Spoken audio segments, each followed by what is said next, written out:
Okay, check this one out. First of all, free Durkio Smirkio. You know what I'm saying? Um, I feel like I got a lot to say on this, so bear with me. Let's go back to the beginning. Let's talk about what has happened as a result of this NBA 4K Trey beef with OTF. Lil Durk has been arrested. Lil Durk is facing a life sentence minimum, possibly the death penalty. Okay, that's that. NBA young boy is in jail facing a lot of time, probably a life sentence itself. Not necessarily because of everything that transpired between this particular beef, but I'm just saying that's two great rappers that tricked themselves out of position because they couldn't let go of the streets.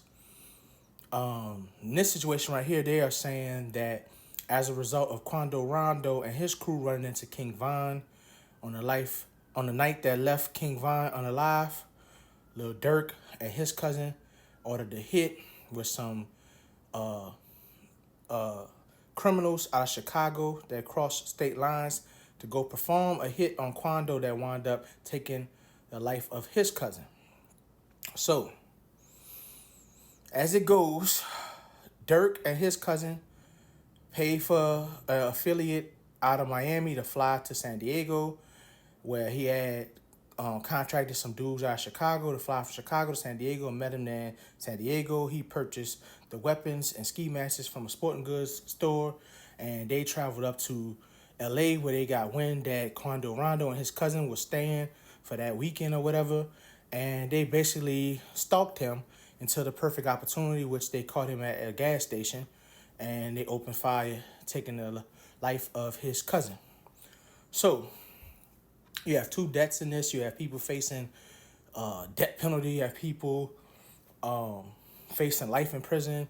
All these people down here gonna face a lot of time unless they eat the cheese. They claiming that this dude named OTF Jam wore a wire around Lil Durk where he was heard on tape giving orders for this particular hit, where he told them do not use the OTF affiliated credit card, and guess what? They used the OTF affiliated credit card to purchase the ski masks and purchase the plane tickets, all type of stuff.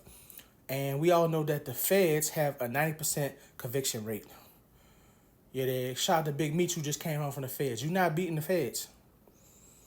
As far as what's going on in hip hop, you have the YSL RICO, which right now is just a state trial in the state of Georgia, which I'm hearing will be picked up by the feds if it is dropped by the state of Georgia for any reason, like a mistrial or something like that.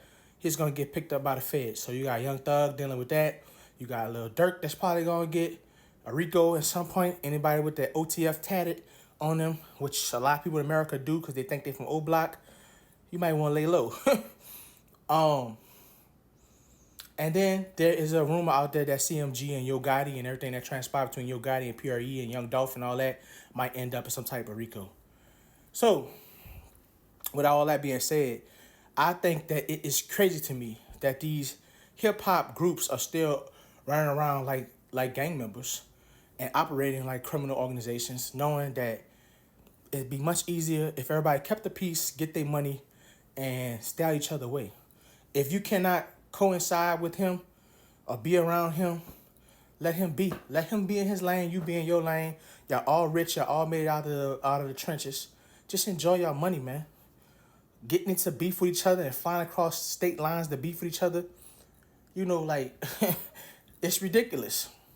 I'm here in New Orleans, where I'm from, so I'm close to Baton Rouge, and I've heard some things may have transpired in Baton Rouge on behalf of OTF dealing with NBA. And it's a lot, man. You got Chicago dudes coming down and basically running all around America, handling business on behalf of OTF. You got NBA members who I've heard have handled business, in Chicago, handled business in Jacksonville, which that's a whole nother thing. If you know, you know. It's starting to get ridiculous for these young black men to trick themselves out of the winning position and put themselves behind bars for life. So you might think I'm talking crazy. you might want to see all of this drama. I don't know. But get in the comments and let me know how y'all feel about Durk possibly facing life in prison.